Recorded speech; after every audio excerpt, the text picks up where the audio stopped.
ఇక్కడ దాడులు చేసేస్తున్నారు, చంపేస్తున్నారు భయంకరంగా. ఒక ఇప్పుడు మనం గత 5 సంవత్సరాల్లో మనం చూసాం. దాదాపు 70,000 మంది తెలుగుదేశం పార్టీ కార్యకర్తల మీద అక్రమంగా కేసులు పెట్టి ఎంతో మందిని జైల్లో పడేసి టార్చర్ చేసి ఆ వీడియోలు చూసిన వాళ్ళందరూ కూడా ఈ రోజున వచ్చేసి మా మీద దాడులు జరుగుతున్నాయి, మా మీద దాడులు జరుగుతున్నాయి అని ఒక పిక్చర్ ఇస్తూ ఉన్నారు. అంటే ఈ తరహాలో అసలు రాజకీయం అనేది చెయ్యటం ఈ జగన్మోహన్ రెడ్డికి చేత కాదు. Point number 1. నిన్న జగన్మోహన్ రెడ్డి కూడా నేను చంద్రబాబు నాయుడిని హెచ్చరిస్తున్నాను అనేది మాట్లాడారు కదా. చంద్రబాబు నాయుడిని హెచ్చరిస్తున్నట్టు 164 సీట్లు వచ్చిన వ్యక్తిని ఏమి హెచ్చరిస్తావు నువ్వు? ఎట్లా హెచ్చరిస్తావు? అంటే ఇప్పుడు నిన్ను ఇదే మాటలండి అంతకు ముందర జగన్మోహన్ రెడ్డి ముఖ్యమంత్రిగా ఉన్నప్పుడు వేరే వాళ్ళు ఎవరైనా ఈ ముఖ్యమంత్రిని హెచ్చరిస్తున్నాను అన్న పదం వాడితే ఎటువంటి కేసులు పెట్టి ఎటువంటి కేసులు పెట్టి జైళ్లలో వేశారో మనం చూసాం.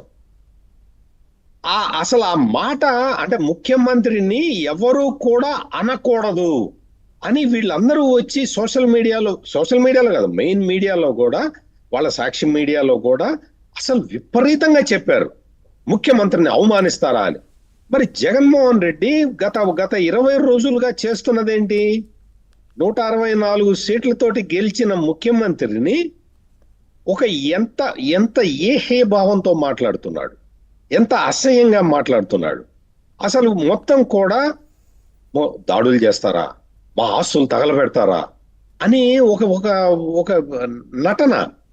ఇదంతా చేస్తున్న వ్యక్తి టీడీపీ కేంద్ర కార్యాలయాన్ని కావచ్చు, టీడీపీ నేతల ఇళ్లను కావచ్చు, లేదంటే టీడీపీ కావచ్చు, సామాన్య ప్రజలను కూడా ఇబ్బంది పెట్టినప్పుడు ఎప్పుడు మాట్లాడలే. మరి ముఖ్యమంత్రి హోదాలో ఇప్పుడు వచ్చి బయటకు వస్తున్నారు. మాట్లాడలేదు. ఇప్పుడు ఏంటి అంటే ఈ తరహాలో చేసి మనం ఏదో ప్రచారంలోకి వచ్చి మన పార్టీకి ఏదో సానుభూతి తెచ్చుకోవాలి అన్న తాపత్రయం అయితే జగన్మోహన్ రెడ్డిలో కనపడుతున్నది. కానీ ప్రజల్లో ఈ సానుభూతి సంగతి పక్కన పెడితే జగన్మోహన్ రెడ్డి మీద ఒక రకంగా ఇంకా అసహ్యం పెరుగుతూ ఉన్నది.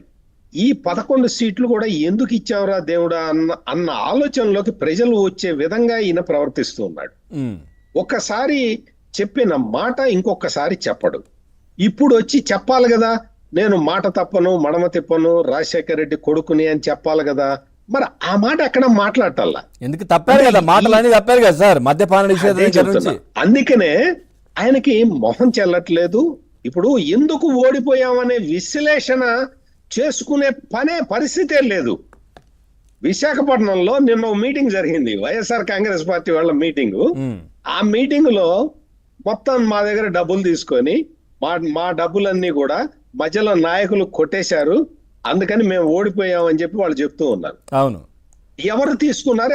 ఇది కొడాలి నాని గుడివాడలో కూడా ఇదే తరహా ఆరోపణలు వచ్చినాయి. ఆయన అనుచరుడు అతను చెప్పాడు, కొడాలి నాని శిష్యుడు వచ్చి చెప్పాడు, కొడాలి నాని దగ్గర అందరూ డబ్బులు తీసుకున్నారు, వాళ్ళు ఎవరు డిస్ట్రిబ్యూట్ చేయలేదు ప్రజలకి అని. అంటే నీ ఉద్దేశం ఏంటి? ప్రజల్ని డబ్బులతో కొనాలి అని చూసావు, కుదరలేదు. ఆ తర్వాత నేను డబ్బులు ఇచ్చాను కానీ ప్రజలు చంద్రబాబుకు ఓటేశారు అని చెప్పి ప్రజల్ని డైరెక్ట్ గా జగన్మోహన్ రెడ్డి నిందించాడు. అదొకటి సార్. ఎందుకు చంద్రబాబు నాయుడిని ఎందుకు గెలిపించారో ఆలోచన చేయాలంటున్నారు ఆయన. ముఖ్యంగా మీరు ఎందుకు ఓడిపోయారో అది ఆలోచన చేయాలి కదా. అది చేసుకోవాలి. ఆ తరహా ఆలోచనే లేదు జగన్మోహన్ రెడ్డి దగ్గర. అందుకని ఇప్పుడు ఏంటి అంటే మీరన్న పాయింట్ లో చాలా కరెక్ట్ విషయాలు ఉన్నాయి. అసలు తాడేపల్లిలో ఉండటానికి భయం పుడుతున్నది జగన్మోహన్ రెడ్డికి. ఎందుకు భయం?